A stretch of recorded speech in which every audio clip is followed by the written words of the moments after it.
Eu enterrei o meu ex-marido vivo no jardim da casa de família em Sintra, mas ninguém acreditou que era literal, até ao dia em que os ossos dele apareceram, embrulhados no lençol de seda que usávamos nas noites de verão. A minha sogra gritou tanto no tribunal que o juiz mandou-a calar-se com um martelo, acusando-me de bruxaria lisboeta, mas eu só sorri, porque o verdadeiro veneno não vem de poções, vem de factos que devoram almas. E quando o meu novo marido, o homem que me salvou das cinzas, foi arrastado para o banco dos réus por causa das mentiras deles, eu jurei pelo rio Tejo, eles iam perder tudo, até o último suspiro de orgulho que os mantinha de pé. Eu chamo-me Ana, e a minha vida em Lisboa sempre foi como o fado, bela na superfície, mas rasgada por dentro com lamentos que ninguém ouve. Nasci no bairro Alto, onde as ruas estreitas ecoam com guitarras e copos de vinho tinto, mas cresci com o peso de uma família que me via como um troféu a ser polido para o altar. Aos 22 anos, casei-me com João, o filho dourado dos Carvalho, uma família de vinhos do Douro que fingia ser nobreza antiga. Os sogros, o Sr. Manuel e a Dona Rosa, eram como vinhas velhas, retorcidas, secas por fora, mas cheias de acidez que corroía tudo o que tocavam. No início, era o paraíso ilusório. João era alto, com olhos castanhos que prometiam aventuras além do Tejo, e um sorriso que derretia o calor de agosto. Vivíamos num apartamento em Alfama, com varandas de ferro forjado que rangiam ao vento do mar, e noites em que dançávamos ao som de Amália Rodrigues até o sol nascer. Mas o paraíso tem rachas, e as dele começaram a aparecer quando o vinho do pai dele secou as contas bancárias. João bebia para esquecer as discussões, e eu engolia as lágrimas para manter a fachada. É só uma fase, Ana, dizia ele, com o hálito a cheirar a porto envelhecido. Mas as fases tornaram-se tempestades. A primeira traição veio como um soco no estômago. Encontrei mensagens no telemóvel dele: encontra-me no Hotel da Baixa, amor. Ela não suspeita. A amante era a secretária do pai, uma rapariga de 25 anos com cabelos loiros que pareciam saídos de um anúncio de turismo. Chorei no chiado, debaixo da estátua de Camões, sentindo o mundo desabar como as pedras antigas das muralhas. Confrontei-o numa noite de chuva torrencial, e ele riu-se. Dizendo que era o stress dos negócios. Os sogros souberam, claro. A Dona Rosa ligou-me de imediato: Ana, querida, homens como o João precisam de espaço. Não estragues tudo com ciúmes de aldeã. Aldeã?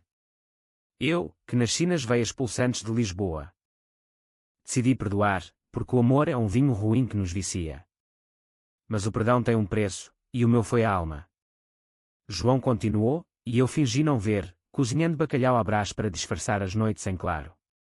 Os sogros visitavam, enchendo a casa com caixas de vinho do Douro e conselhos venenosos.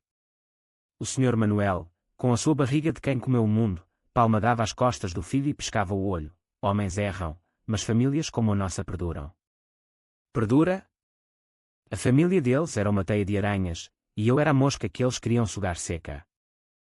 O divórcio veio aos 28 anos, depois de eu descobrir que João me traíra com meia dúzia de mulheres, incluindo a prima dele. O tribunal em Lisboa foi um circo, advogados de fato cinzento a gritarem sobre partilhas de bens que mal existiam. Os sogros financiaram tudo, claro, pintando-me como a vilã ambiciosa que queria o ouro do Douro. Ela é uma oportunista, sussurrava a Dona Rosa nos jornais locais, e as manchetes de tabloides baratos ecoavam: escândalo na alta sociedade, esposa despeitada acusa marido de infidelidade. Eu lia aquilo no meu quarto alugado no Martim Muniz, com o cheiro de kebabs e multiculturalismo a misturar-se com as minhas lágrimas. Mas o pior veio depois. João, embriagado de rancor, espalhou boatos, que eu era estéril, que eu o forçara a casar, que eu roubara joias da mãe dele. A Dona Rosa, com os seus brincos de pérolas que pareciam lágrimas congeladas, ligava para as minhas amigas: pobre João, casado com uma serpente. Perdi o emprego numa galeria de arte no Chiado porque o patrão, amigo do Sr. Manuel, disse que não queria dramas. Caminhava pelas ruas de Lisboa como um fantasma, vendo casais de mãos dadas nos terraços do bairro Alto, sentindo o peso de uma cidade que me virara as costas.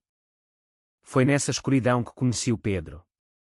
Ele era o oposto de João, um professor de História na Universidade de Coimbra, mas agora em Lisboa a dar aulas particulares, com mãos calejadas de quem plantava vinhas no Alentejo nos fins de semana.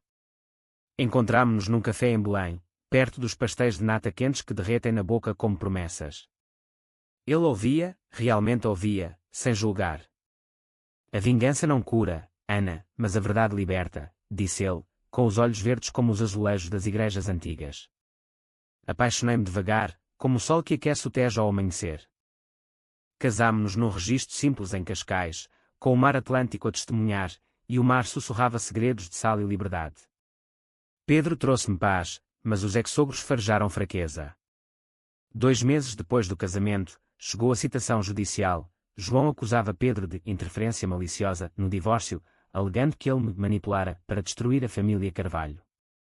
Era uma mentira descarada, mas os sogros instaram dinheiro como veneno em vinho, advogados top de Lisboa, investigadores privados a rebuscar o passado de Pedro. O tribunal arrastou-se por 1 ano, como uma procissão de Semana Santa em Évora, cheia de incenso e hipocrisia.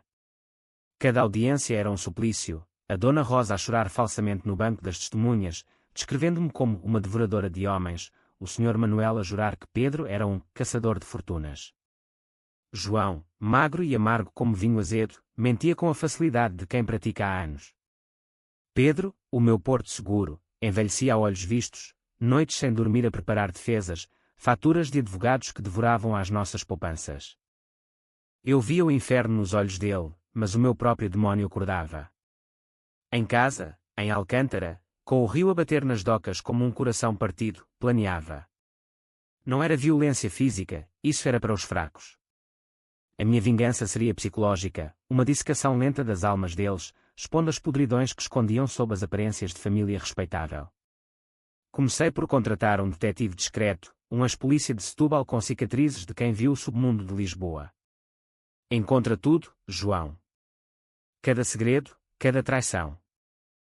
As descobertas vieram como ondas no mar da Ericeira. O Sr. Manuel tinha uma amante em Porto, uma viúva que chantageava com fotos. A Dona Rosa falsificara contas da adega familiar para embolsar subsídios da União Europeia. João, o meu ex, traficava vinho contrabandeado para a Espanha, misturando rótulos falsos que envenenavam reputações e fígados. Mas o golpe de misericórdia era pessoal. Gravadores escondidos em visitas amigáveis capturaram confissões. A Dona Rosa admitindo que incentivara as traições de João para manter o sangue puro. O Sr. Manuel rindo-se de como me viam como lixo do barro alto. Apresentei as provas no tribunal como um cirurgião abre um peito, fria, precisa, imesurável. O juiz, um homem de Setúbal com sotaque sulista e olhos que viam além das máscaras, ouviu tudo em silêncio. Quando a Dona Rosa desabou a soluçar, não era teatro, era o colapso de uma vida construída em areia. Vocês arrastaram o meu marido para este circo por vingança pessoal, disse eu, da cadeira da testemunha, a voz firme como o granito de Sintra. Mas a justiça não é vossa, é de todos. O verdito veio numa manhã de primavera, com o sol a filtrar pelas janelas altas do Palácio da Justiça. Absolvição total para Pedro, e contraprocessos, fraude fiscal para os Carvalho, difamação para João. A adega do Douro foi penhorada, as vinhas arrancadas como ervas daninhas. A Dona Rosa, outrora rainha das festas em Cascais, vendia bijuterias no mercado de Alcântara para sobreviver. O Sr. Manuel fugiu para a Espanha, mas a extradição o trouxe de volta algemado, o orgulho esmagado como uvas pisadas. João. O meu ex-marido, o homem que eu enterrei simbolicamente no Jardim da Memória, acabou na rua, pedindo esmolas perto da sede de Lisboa, onde os turistas jogam moedas para o destino. Eu passo por ele às vezes, com Pedro ao meu lado, e ele baixa os olhos, murmurando desculpa. Mas as desculpas são como vinho derramado, mancham, mas não limpam. Hoje, em Lisboa, o sol brilha sobre o Tejo como uma bênção. Pedro e eu plantamos uma vinha pequena no Alentejo, onde o vinho nasce puro, sem venenos. A vingança não me curou completamente, as cicatrizes do fado persistem, mas libertou-me. E se me perguntarem se valeria a pena fazer de novo, sorriu, sim, porque às vezes, para renascer, é preciso queimar o passado até às cinzas. O eco do martelo do juiz ainda ressoava nos meus ouvidos quando saímos do tribunal naquela manhã de abril. O ar de Lisboa estava carregado do perfume das magnólias em flor no Rocio, mas para mim, cheirava a vitória amarga, como o final de um copo de medronho depois de uma noite de excessos. Pedro apertou a minha mão, os nós dos dedos brancos de tensão acumulada, e murmurou, acabou, Ana? Acabou mesmo. Mas eu sabia que não. A vingança, como o vinho do Porto, precisa de tempo para envelhecer e revelar o seu verdadeiro sabor. Voltámos para casa de táxi, passando pelo aqueduto das Águas Livres, aquele monstro de pedra que atravessa a cidade como uma veia antiga. Pedro adormeceu no meu ombro, exausto, e eu olhava pela janela, revivendo os flashes do passado que me levaram até ali. O meu casamento com João não fora só um erro, fora uma prisão disfarçada de romance. Lembro-me da lua de mel em Madeira, onde as levadas serpenteavam como promessas quebradas. Ele prometeu-me o mundo, mas entregou-me correntes invisíveis. Os sogros sempre estiveram lá, como sombras nos cantos das festas de família. A Dona Rosa, com o seu cabelo grisalho preso em coque impecável e vestidos de linho que gritavam elegância discreta, controlava tudo, desde o menu de Natal em família, sempre com rabanadas e bacalhau seco do Minho, até às minhas roupas. Ana, querida, esse decote é demasiado para uma Carvalho, dizia ela, com um sorriso que cortava como vidro de murano. O Sr. Manuel era pior, silencioso, mas os seus olhares avaliavam-me como se eu fosse uma garrafa de vinho a ser provada. Doce, mas sem corpo, comentara ele uma vez, rindo com os amigos no clube de golfe de Cascais. Quando as traições de João se revelaram, eles não o repreenderam, repreenderam-me a mim por não ser suficiente. Uma noite, após mais uma discussão, a Dona Rosa apareceu à minha porta com uma garrafa de vinho moscatel e olhos de crocodilo. Ele é fraco, Ana, mas tu és forte. Mantém a família unida. Unida. Era uma teia, e eu era a presa central. Aceitei o vinho, mas cuspi as palavras. A família de vocês é podre por dentro, Rosa. Como o vinho que estragam com mentiras. O divórcio foi o catalisador. Perdi não só o apelido Carvalho, mas a rede social que eles controlavam. Amigas de infância, filhas de importadores de cortiça do Alentejo, viraram-me as costas após telefonemas sussurrados. Encontrei-me sozinha num estúdio em Moraria, com paredes descascadas que ecoavam os meus soluços, e o único conforto era o cheiro de pastéis de bacalhau da tasca ao lado. Foi aí que o Pedro entrou, literalmente, tropecei nele na escadaria da Graça, os livros de história dele a espalharem-se como folhas de outono. Ele riu-se da minha cara de embaraço, e aquele riso, genuíno, sem malícia, foi o primeiro raio de sol após a tempestade. Desculpe, senhora. O passado é pesado, mas não precisa de o carregar sozinha, disse ele, ajudando-me a apanhar os papéis. Falámos horas naquele banco com vista para o castelo de São Jorge, e ele contou-me das suas vinhas no Alentejo, onde o sol vermelho dá uvas que sangram vinho encorpado. A vida é como o vinho, Ana, às vezes azeda, mas com tempo, transforma-se. O nosso amor cresceu devagar, como as azáleas nos jardins de Sintra.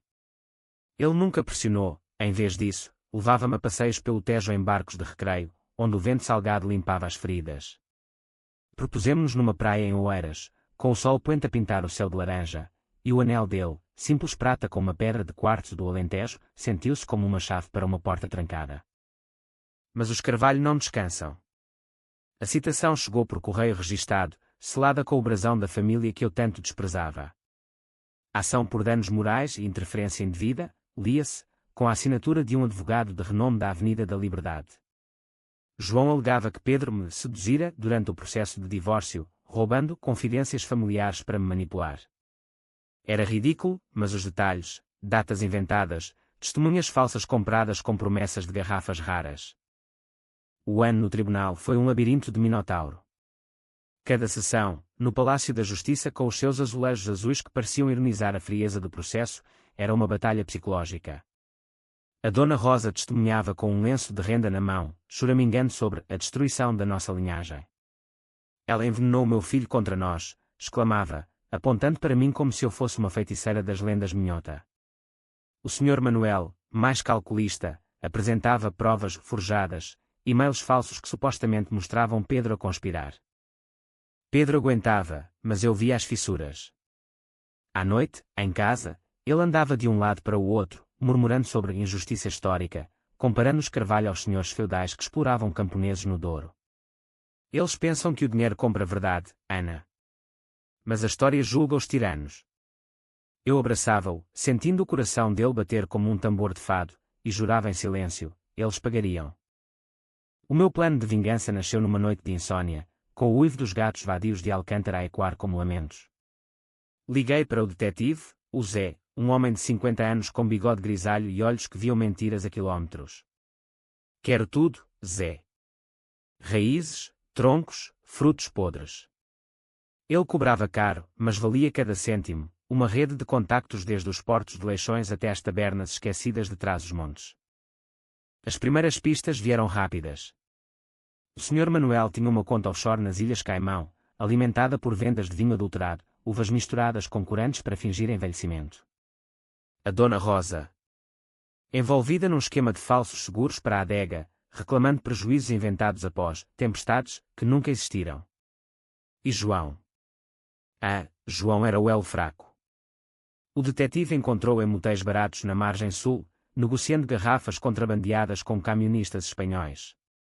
Mas o ouro era pessoal, gravações de conversas onde João admitia, embriagado, que os pais o forçaram a casar comigo por aliança social, e depois a trair para limpar o sangue. Apresentei as provas aos nossos advogados como um banquete, pratos fumegantes de verdade nua. Eles hesitaram. É arriscado, Ana, pode parecer vingança, mas eu insisti, não é vingança, é equilíbrio. No tribunal, quando o juiz chamou as contraprovas, o ar ficou denso como o fumo de um charuto cubano. A Dona Rosa empalideceu ao ouvir a sua voz gravada. O João precisa de uma mulher pura, não daquela lisboeta de rua. O Sr. Manuel gaguejou, o seu sotaque do Douro tremendo como folhas ao vento. Pedro, ao meu lado, apertou a minha mão de novo. Obrigado, sussurrou ele. Mas eu sabia, o verdadeiro fim ainda não chegara. A justiça legal era só o prólogo, o psicológico, o ato principal. Os dias após o verdito foram um limbo estranho, como o crepúsculo em Évora onde a luz alentejana se demora, nem dia nem noite. Lisboa celebrava a primavera com azáleas cor-de-rosa nos passeios do Príncipe Real, mas dentro de mim, uma tempestade fermentava. Pedro voltou às aulas, o seu passo mais leve, mas eu via as sombras nos seus olhos, o ano no tribunal deixara marcas, como sulcos numa vinha seca. Vamos ao Douro, Ana, sugeriu ele uma noite, enquanto comíamos sardinhas assadas na varanda. Ver as vinhas renascer. Recusei. O Douro era território deles, e eu não ia curar feridas pisando o veneno. Em vez disso, mergulhei mais fundo no meu plano. O Zé, o detetive, ligava diariamente com atualizações, os Carvalho em pânico, vendendo ativos às pressas. A adega principal, aquela herdade com vistas para o rio que pareciam saídas de um postal, estava sob inspeção fiscal. Eles estão a correr como ratos, senhora, ria-se Zé, com o seu sotaque setubalense grosso. A Dona Rosa até vendeu o colar de família no Orivesaria do Chiado. Senti um prazer sombrio, como o primeiro gole de um tinto encorpado após a sede. Mas a vingança verdadeira não é só financeira, é erosionar a alma, fazer com que olhem para o espelho e vejam monstros. Comecei com cartas anónimas, escritas à mão em papel de linho como os que usavam nas festas deles. Para a Dona Rosa, lembra-se da viúva em Porto. Ela tem fotos. Ou prefere que o seu clube de bridge as veja primeiro? Para o Sr. Manuel, os subsídios da UE evaporam-se como vinho mal guardado. O fisco sabe. E para João, a tua amante espanhola cobra mais do que pensas. Ou queres que a família descubra os vídeos? Não era chantagem, era espelho. Cada carta era uma semente plantada na mente deles, crescendo em paranoia. O Zé confirmava, a Dona Rosa consultava um psiquiatra em Belas, murmurando sobre fantasmas do passado. O Sr. Manuel bebia mais, isolado na sua casa de férias em Cascais, onde as ondas batiam como acusações. João desaparecera para uns subúrbios de Lisboa, trabalhando como garçom num restaurante de mariscos em Cais do Sodré, servindo aos ex-amigos que o ignoravam. Eu observava de longe, caminhando pelas ruas que outrora me rejeitaram. No Barro Alto, onde as noites pulsam com fado e ginginha, encontrava ecos do meu antigo eu. Uma noite, sentei-me num tasco escondido, ouvindo uma fadista com voz rouca cantar, estranha forma de vida. As letras cortavam, como é estranha forma de vida, vou bebendo. Vou bebendo. Bebi devagar, sentindo o líquido queimar como as memórias. Como chegar ali? De noiva radiante a vingadora sombria. Flashback para o noivado com João, uma festa no Polo Norte, com candelabros de cristal e vinhos de 1000 euros. Os sogros brindavam à união perfeita, mas os olhares deles diziam, ela serve para agora. Eu usava um vestido verde esmeralda, como as vinhas do Douro, mas sentia-me exposta, como uma uva madura à espera da prensadora. João sussurrava promessas ao meu ouvido, mas os seus olhos vagueavam para a secretária loira. Após o divórcio, o isolamento foi o pior. Perdi não só amigos, mas pedaços de mim. Tentava pintar de novo, eu fora artista, expunha em galerias pequenas no Lisboa Factory, mas as telas saíam pretas, cheias de rabiscos furiosos como o Tejo em maré alta. Pedro foi o bálsamo, levava-me a museus, como o Berardo em Belém, onde as obras modernas gritavam liberdades que eu ansiava. A arte é vingança silenciosa, dizia ele. Mas a minha arte agora era a vida real. O clímax da minha campanha veio com um golpe mestre. Descobri, através do Zé, que os Carvalho planeavam uma gala de caridade em Vila Nova de Gaia para salvar a adega, uma farsa para atrair investidores. Eu infiltrar-me-ia, não como inimiga, mas como fantasma. Aluguei um vestido preto simples, comprei um bilhete anónimo, e entrei no salão com vistas para o Douro, onde o vinho fluía como sangue. Eles estavam lá, a Dona Rosa, magra e oca como uma garrafa vazia, a sorrir falsamente para doadores, o Sr. Manuel, suado sob o fato, apertando mãos com desespero. João servia copos, os olhos baixos, evitando olhares.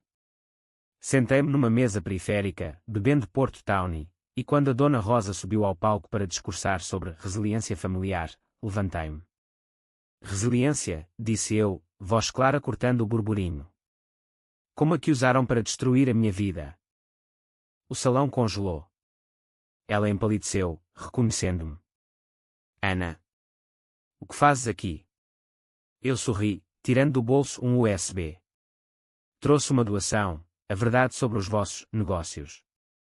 Liguei-o ao ecrã do projetor, o Zé preparara um vídeo curto, extratos bancários falsos, gravações de João a negociar contrabando, a voz da Dona Rosa a rir de mim como um lixo. Gritos, caos. Um investidor gritou, fraude. A polícia, chamada discretamente pelo Zé, chegou minutos depois. Saí enquanto as sirenes uivavam, o ar noturno do Douro fresco nos pulmões. No comboio de regresso a Lisboa, chorei, não de tristeza, mas de catarse. A vingança era doce, mas deixava um travo de vazio. Pedro esperava-me na estação de Santa Apolónia, com um ramalhete de flores silvestres. O que fizeste? Perguntou, mas nos seus olhos havia compreensão, não julgamento. Naquela noite, fizemos amor devagar, com o som distante do elétrico 28 a passar. Ame por seres fogo, Ana, murmurou ele. Mas o fogo consome, e eu senti as brasas a arder ainda. O verão chegou a Lisboa como um amante impetuoso, com o calor a subir do Tejo e a colar as roupas à pele nos terraços do cais do Sodré. Pedro e eu fugimos para o Alentejo, para as vinhas dele perto de Évora, onde o solo é terra vermelha e o céu um manto infinito. Ali, entre fileiras de uvas moscatel que cheiravam a mel e sol, tentei encontrar paz. Colhíamos juntos, as mãos sujas de pólen, e ele contava histórias de avós camponeses que lutaram contra latifundiários. A terra perdoa, Ana. Dá sempre uma segunda colheita. Mas o perdão não era meu para dar. As notícias dos Carvalhos chegavam por e-mails do Zé, a adega leiloada, comprada por um consórcio espanhol que arrasou as vinhas antigas, a Dona Rosa internada numa clínica em Sintra por esgotamento nervoso, murmurando sobre serpentes lisboetas, o Sr. Manuel a enfrentar julgamento por evasão fiscal, o seu império reduzido a uma casa modesta em Matosinhos. João desaparecera de novo, rumores de que trabalhava em vindimas sazonais no Dão, anónimo entre trabalhadores migrantes. Senti culpa. Por momentos, sim. Numa tarde de agosto, enquanto pisávamos uvas num lagar de pedra, o suco roxo manchando as pernas como sangue, pensei na Dona Rosa jovem, talvez sonhando com um amor puro antes de se tornar ácida. Mas a culpa evaporava como orvalho ao sol, eles plantaram ódio, eu só reguei. O meu próprio passado assombrava-me em sonhos. Sonhava com João no nosso apartamento em Alfama, o azulejo rachado na cozinha onde cozinhávamos juntos pela última vez. Perdão, Ana, dizia ele no sonho, mas acordava com o gosto de baile. Pedro notava, estás distante. Levava-me a festas de colheita em aldeias alentejanas, com porco preto assado e canto ao vivo que ecoava lamentos ancestrais. Dançávamos, os corpos suados, mas o meu riso era frágil como vidro de água da marcha. Uma carta chegou em setembro, escrita à mão com caligrafia trêmula, da Dona Rosa. Ana, por favor, vem ver-me. Errei, mas a família sangra. Pedro leu-a primeiro, é uma armadilha. Não. Era desespero genuíno, o colapso psicológico que eu orquestrara. Fui sozinha a Sintra, de comboio, passando pela serra onde neblina esconde segredos. A clínica era um palácio decrépito, com jardins de camélias e enfermeiras de sotaque minhoto. Ela estava na cama, magra como um ramo seco, os olhos fundos como poços. Ana, sussurrou, estendendo a mão enrugada. Destruí-te, e agora o karma devora-me. Chorei com ela, não por piedade, mas pela tragédia humana. Contei-lhe tudo, as noites em que planeava, o prazer sombrio ao ver as cartas chegarem. Não foi só por mim, Rosa. Foi pela rapariga que eu era, a que vocês esmagaram. Ela assentiu, lágrimas escorrendo, fui como a minha mãe, controladora, porque o medo de perder tudo me comeu viva. Saí dali transformada, o peso aliviado como uma vindima bem-sucedida. Mas o destino tinha mais reviravoltas. Dias depois, o Zé ligou, João fora encontrado, num hospital em Coimbra, após uma overdose de analgésicos misturados com vinho barato. Ele deixou uma mensagem para si, senhora. Diz à Ana que sinto muito. Os ossos do pai. Ossos. O meu coração parou.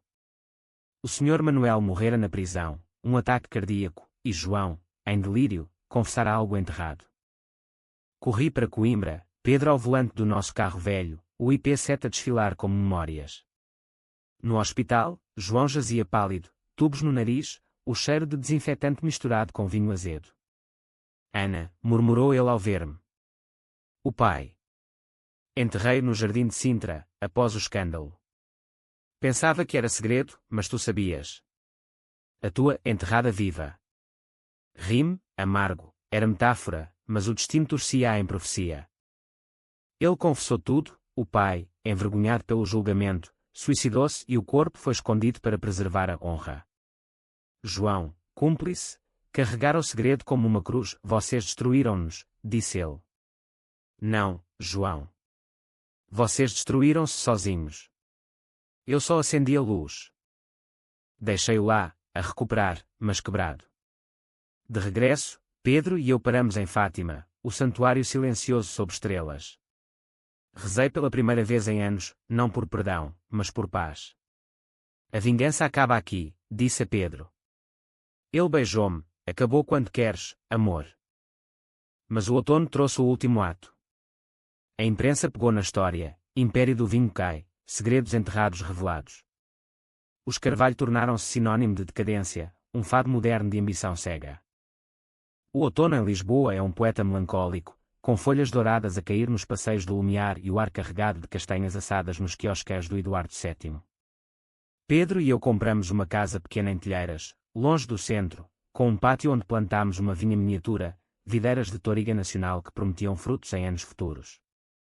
A vida normalizava-se, ele dava aulas sobre a restauração da independência, eu voltei à pintura, telas agora cheias de tons quentes, como o pôr do sol no Tejo. Mas os fantasmas persistiam. A Dona Rosa saiu da clínica, vivendo com uma sobrinha em Braga, tecendo tapeçarias como terapia, padrões intrincados de vinhas e rios, ironia cruel. Ligava-me ocasionalmente, voz fraca, Ana, perdoas? Eu respondia, o perdão é diário, Rosa. Começa por ti. Ela ria-se, um som quebrado como louça minhota. João recuperou, mas mudado, um emprego humilde numa livraria do Chiado, vendendo livros de poesia que nunca lera. Encontrámo-nos por acaso numa feira do livro, ele com barba grisalha prematura, olhos evasivos. Parabéns pelo casamento, disse, forçado. E tu? Encontraste paz? Ele encolheu os ombros, paz é ilusão, Ana. Como o nosso amor. Partimos sem abraços, mas com um aceno, o fecho de um capítulo sangrento. O meu mergulho psicológico aprofundou-se. Comecei terapia com uma psicóloga em Saldanha, uma mulher de Setúbal com sotaque cantado e olhos que desvendavam camadas. A vingança foi o teu escudo, Ana, disse ela.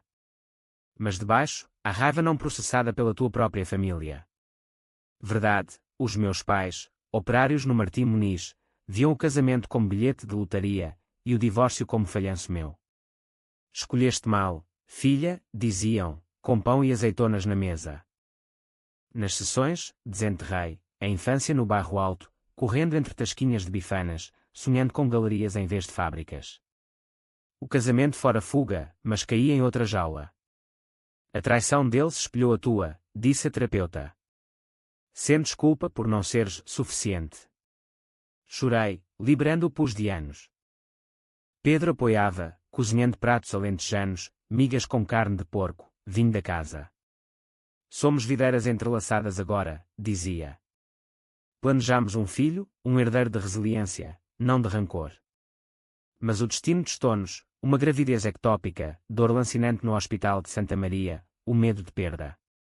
Segurei a mão de Pedro na sala de espera, azulejos frios como justiça. Se perdermos, plantamos outra semente, sussurrei. Recuperamos, e com isso, força. A vingança, outrora veneno, tornou-se lição. Publiquei um livro anónimo, Vingança no Vinho, um fado de traição, semificcional, vendido em feiras de Natal no Rossio. Vendeu bem, leitores de todo o país identificando-se com o drama português, famílias que devoram filhos, amores que azedam como vinho mal guardado. Os Carvalho souberam. Uma carta da Dona Rosa, leste o livro. É a minha vida. Respondi, é a nossa. Aprende com ela. Ela visitou-nos em Telheiras, frágil mas digna, trazendo um cachecol tricotado. Jantámos bacalhau com natas, conversa fluindo como rio calmo. Errei ao ver-te como ameaça, admitiu. Eras a melhor coisa que aconteceu ao João. Abracei-a, sentindo o osso das omoplatas, perdão não apaga, mas alivia. João veio meses depois, com um livro de poemas de Fernando Pessoa. Para o teu estúdio. Falámos horas, sobre arrependimentos como uvas azedas. A vida é estranha forma de vida, citou ele. Rime, mas bebemos até ao fim. O inverno trouxe neve rara em Lisboa, cobrindo o castelo como açúcar em rabanadas. Celebramos o Natal com Pedro, árvore pequena com enfeites de cortiça alentejana. Não havia fantasmas à mesa, só futuro. O ano novo amanheceu com fogos sobre o Tejo, explosões de cor que pintavam o céu como um quadro impressionista. Pedro e eu assistimos da ponte 25 de Abril, o vento salgado a chicotear os rostos, brindando com copos de espumante de bairrada. A um ano sem sombras, disse ele. Eu sorri, mas no coração, sabia, as sombras moldam a luz. A vida estabilizou como o ritmo de um fado Coimbra, pausado, profundo. Eu exponho pinturas no Lisboa Factory, obras de mulheres fortes contra fundos de vinhas retorcidas, crítica velada aos Carvalho, mas agora arte, não arma. Pedro publicou um livro sobre história familiar portuguesa, dedicando-o a mim, a que ensinou que o passado não prende, liberta. Os ex-sogros. Fragmentos de redenção. A Dona Rosa mudou-se para uma casa pequena em Guimarães, sendo e voluntariando em abrigos para mulheres traídas, ironia poética, a rainha caída a erguer outras. Visitava-me-la na Páscoa, com ovos de chocolate e conversas sobre netos hipotéticos. Quero ser avó decente, dizia ela, olhos brilhando. O Sr. Manuel morreu em paz, num lar em Porto, reconciliado com João num leito de hospital. O funeral foi discreto, no cemitério de Entre os Rios, com o Douro a fluir indiferente. João discursou. Ele errou, mas amava à sua maneira torcida. Enterramos-no perto das vinhas que outrora possuiu, ciclo fechado. João encontrou amor próprio, casou com uma viúva de Leiria, mulher prática que o ancorava. Enviava postais de viagens ao Algarve, fotos de praias douradas. Obrigado por me forçares a ver, escreveu uma vez. Não respondi, mas guardei, perdão silencioso. Eu tornei-me mãe aos 35, uma menina com olhos de Pedro e teimosia minha. Chamámo-la Tejo, pela força do rio que nos uniu. Nos seus primeiros passos no pátio de Telheiras, entre as videiras jovens, senti completude. A vingança, esse demónio que me consumira, era agora lição para ela, ama forte, mas solta quando azeda. Anos passam, e conto a história em jantares com amigos, não como troféu, mas como fado, lamento que vira hino. Os ex-sogros arrastaram o meu novo marido para tribunal durante um ano, e perderam tudo. Riem, mas entendem, em Portugal, onde famílias são vinhas entrelaçadas, cortar raízes dói, mas permite crescer.